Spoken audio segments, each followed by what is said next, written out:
Hi guys, my name is Heaven Peralejo and this is V-Next Spotlight.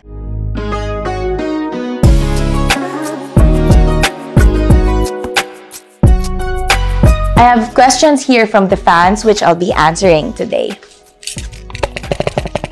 From Maria Palma, anong pinaka natutunan mo bilang Luna na na-apply mo sa buhay mo? Siguro yung pagiging kalog ni Luna, yung pagiging extrovert niya. Uumpisahan ko na yung operation, #Luka! Kasi before ko tinake si Luna, pag tinanong mo lahat ng, even ngayon, yung mga castmates ko, sila Nicole, pag tinanong mo sila, ang tahimik ko before eh. Ano lang ako, parang work lang, basta tahimik lang.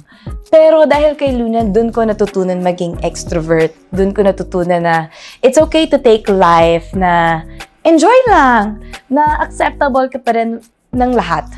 So, ayun, yun yung pinaka natutunan ko from Luna. From Kelly V. Handre. Kelly V. Handre, sabi niya, what's the most unexpected thing you've learned about yourself this year? Na I'm limitless. Pag gusto ko isang bagay, pag nilagay ko dun yung focus ko, kaya ko. Pero, kailangan kong magtiwala muna sa sarili ko bago ang ibang tao. Yun na natutunan ko. Na sa akin pala talaga nagsisimula lahat. I have to trust myself. And so yun. Yun po yung pinaka-unexpected na natutunan ko.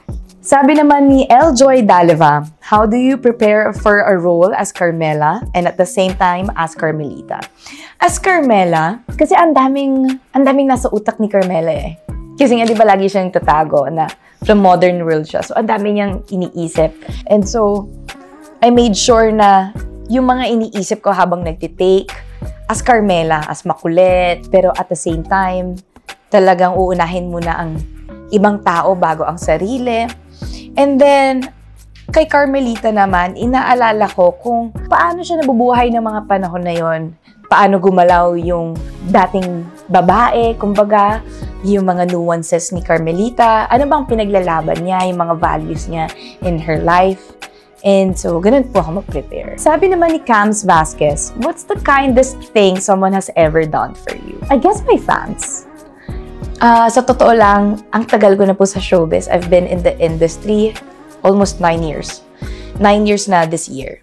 And nakakatuwa na simula ng journey ko, nandyan na sila. Na hindi naman nila ako kilala, hindi nila ako pamilya. Pero they chose to support me. And yun yung pinaka-kindest thing kasi through my ups and downs, inaccept nila ako for who I am. Minahal nila ako for who I am. And hindi ako mapupunta dito kung wala po sila. So, yun yung pinaka-kindest thing for me. Sabi naman ni Heavenly Angels, bilang sa naatasan ng lead role ng I Love You Since 1892, naniniwala ka ba sa time travel or destiny? Bakit? Gusto kong paniwalaan yung time travel kasi gusto kong mag-time travel in time. Pero mas lalo akong naniniwala sa destiny. Naniniwala ako actually na lahat nangyayari dahil it was meant to happen. And so, even yung mga little mistakes na nagagawa natin sa buhay, it shapes us eh. It makes us grow to be the person that we're supposed to be. And so, itong pagbigay sa akin ng I Love You Since 1892, I know na binigay po to sa akin ng Diyos because it was meant for me. And sa mga kasamahan ko sa I Love You, it was meant for us. Yung mga production, si Direct Mac, it was meant for us. And so, yun po yung belief system ko. From Kia_26, alin na performance or prod sa Viva Arcada Con na kasama ka na pinaka-gusto mo at bakit? Ang pinaka-favorite ko, siguro magbibigay ako ng 3. One is yung kumanta ko, kasi it's a dream of mine to sing sa Araneta. It's called Ang Awit Natin. I did the cover for I Love You Since 1892. It's by Janine Tanyoso. And that song, I don't know, it speaks a lot to me. Naiiyak ako every time na kinakanta ko yung kanta na yon. Huwag na natin pag-usapan kung bakit. Ang pangalawang performance na gusto ko ay yung opening prod na kinarga ko paangat. Kasi hindi ko in-expect na kaya kong gawin yun. Like, abang-aba ako kasi paano kung mahulog ako, madapa ako, churot.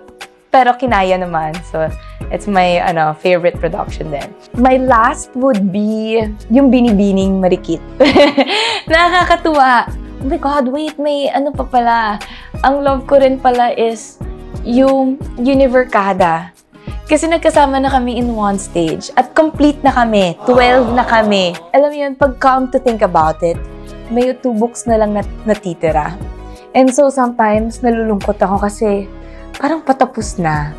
Parang hindi ka na-expect 3 years of my life I've been, being Luna. Tapos, konting panahon na lang, parang kakalas na ako kay Luna. Parang hindi ko kayang mawala yung buong pamilya ng Univercada. And so yun, yung Binibining Marikit naman, kasi every time na nakikita tuloy kami ni Jerome, lagi kaming gumagano na lang. So parang naging inside joke. Nakakatuwa, na-enjoy ko yun. So si Ashton, ang tagal ko na siyang kasama. Nakasama ko siya sa Sunny. I did. Nakasama ko rin siya sa Ship Show. And nakakapag-bond kami. Kaso lagi kami nakakapag-bond pag may work lang. And so now, ang dami naming days ng rehearsal. Talagang grabe, chika galore talaga kami ni bakla. Ganon. Si Atasha naman. Ang kalog din. So pag nagkakasama kami, sobrang kulit, I swear. Actually, lahat. Nakakatuwa. Pero mas mostly, nakapag-bond ako with Ashton and Atasha noong time na yun. And of course, yung Univercada, diba? What's one line or scene from your previous characters that really stuck with you and why? Ang tanong ni Yana_PMNTL. Kaya ko ba to? Oh my God! Dalawa. Okay, sabi ni Luna, kaya ko ba to? Kaya ko ba? Yung isa is, you cheater. Minahal kita. Isa to lang yung gagawin mo sa akin. Ganon.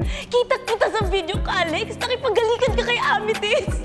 Kahit anong mangyari, wag kang mai-inlove sa akin. Guess, saan yan? Hindi pa lumalabas. Sa I Love You Since 1892. Nakakatuwa yun. I love it. I love that scene. Hindi pa siya lumalabas eh. Sabi naman ni Gingerbread, who is the real heaven when no one is watching? Tahimik lang. At tahimik pa rin ako.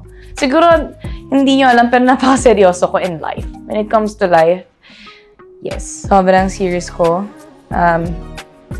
And very sensitive. Kasi grabe ako magmahal eh. And so, pag nasaktan din ako, grabe ako masaktan.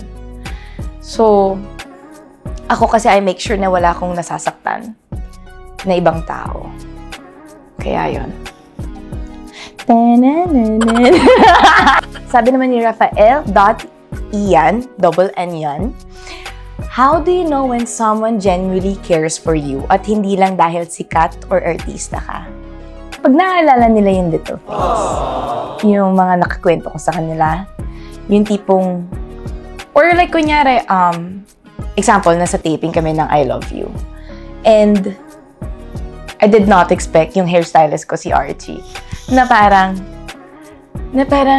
grabe, hindi ko na kailangan sabihin sa kanya, nakikita niya na initan ako. Lalagay lang niya ng powder. Kahit pati hanggang legs ko, hanggang pa ako, maglalagay siya ng powder. Eh, nakakatuwa kasi parang hindi mo naman yun hinihingi sa tao eh. Parang, lumalabas na lang yun na, mahal ka pala talaga niya kahit ino-okray ka niya. Pero ganun kasi yung love namin sa isa't isa. From Renee Althea, do you ever feel pressured to live up to people's expectations? How do you deal with that? Actually, hindi. Hindi na. Kasi nagsimula ata ako sa showbiz na I was getting bashed a lot. And so, yung expectation nila sa akin sobrang low. And so, wala akong kailangan i-prove. Kasi, hindi na yung people pleaser. Kung anong nakikita nyo, eto na talaga ako. Diba? Kaya ko magpa-demure from time to time. Kaya ko rin magkalog-kalog from time to time. Depende sa mood. And so, nakakatuwa kasi parang, I don't have to be this just for people to love me. It's either you love me or you hate me. And if you love me, thank you. If you hate me, edi go. Enjoy. Doon ka sa far away. Next! From Winnie from Malaysia. Do you believe in second chances? Yes. Pero sa third chances, no. Hanggang 2 lang. Pagdating sa third at nangyari pa ulit, kailangan pa ng chance, baka hindi na tama, di ba? Baka, pag binigyan mo pa ng third chance, baka ikaw na yung mali. Ganun ako. Yun yung paniwala ko. Kasi like, walang perfecto. Totoo yun. Pero hindi pwedeng ulit-ulitin ang pagkakamali. Yes. From Joanne Pauling, may parte ba ng childhood mo na dala-dala mo rin? Na dala-dala mo pa rin hanggang ngayon? Na nagagamit mo in both good and painful ways? Ang pinaka nag-stuck with me, ang sabi ng stepmom ko was, kunin mo lahat ng magagandang bagay sa ibang tao, gayahin mo. Pero yung mga hindi nila kanais-nais na ugali, iwanan mo, itapon mo. So, ganun yung thinking ko when it comes to life or to meeting new people is, pag okay, ayan, go, okay tayo. Pero pag mayroon ng something na medyo mali, ano na tayo? Atras na tayo dyan. Hindi na para sa atin yan. From Daira from Indonesia. Ang sabi niya, is there a memory in Bali that you can't forget until now? Ang gaganda ng questions, ha? Good questions. Nung nag-solo trip ako, I did a solo trip in Bali. And I realized na nasa motor ako and nasa motor ako kasama yung si kuya, driver, ganyan. And then, I was listening to some songs and I realized, simple lang ang buhay. Na okay lang palang mag-isa. Hindi siya nakakatakot. Na, people do come and go. And dapat every memory or every moment, dapat ina-appreciate mo na lang. Kasi that's life. So, yun yung memory na hindi ko makakalimutan. From Heavenly Nick, what feature of yourself do you wish your child would inherit? Siguro yung positive outlook in life. Yan. Na push forward lang. Kahit madaming noise or madaming bash or kung ano man yan, nagpo-pull down sa'yo ng mga tao, push forward lang. Wala kang, tunnel vision lang na darating ka rin dun sa gusto mong puntahan. Wala kang pakialam sa ibang sinasabi nila. Bahala sila dyan. Ganon. Positive lang tayo.